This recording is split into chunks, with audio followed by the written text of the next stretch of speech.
Alright, this is for Rachel.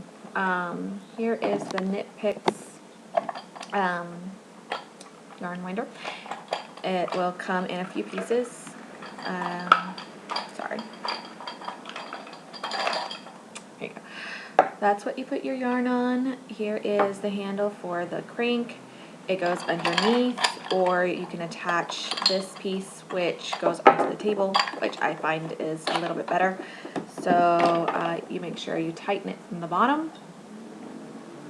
You can actually move this to put your yarn on, and you attach this piece.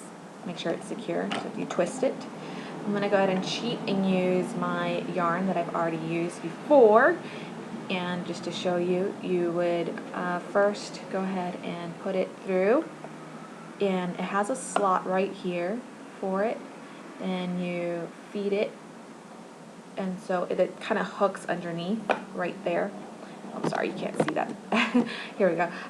It hooks underneath this piece. So once you have it all set up, just how you like it, I like to kind of hold it just because of the tension. And if you don't hold it, then it tends to not really get tight. So you can still see it here. So I'm going to hold it just in a certain way so like that you can see it working. You will then, back here is the crank, and you just crank it when you're ready to go, which I was not. And then you can go ahead and start to wind your yarn. You kind of want to be in a position where you don't get in the way of your yarn, because if you do, then it just doesn't wind as nicely. You want to kind of go in a pretty decent rhythm, and as you can see, it's starting to kind of go. Sorry that my video is a little wobbly. It's because of my table. And if it is kind of wobbly, make sure that you're really tight on the bottom. As you can see, it's already winding up really nice. I think there's a couple of different ways that you can actually do this with your yarn.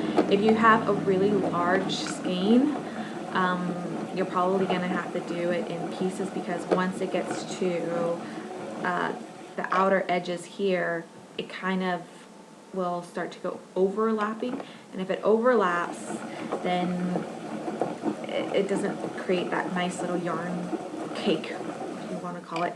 As you can see, this is what happens. So once you get to that point, you kind of want to stop. And it's really easy to actually take it out.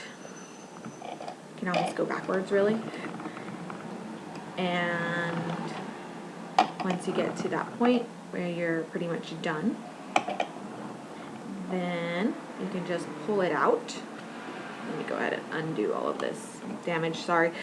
It actually works really nice when you're not trying to do a video. But you can go ahead and just pull it out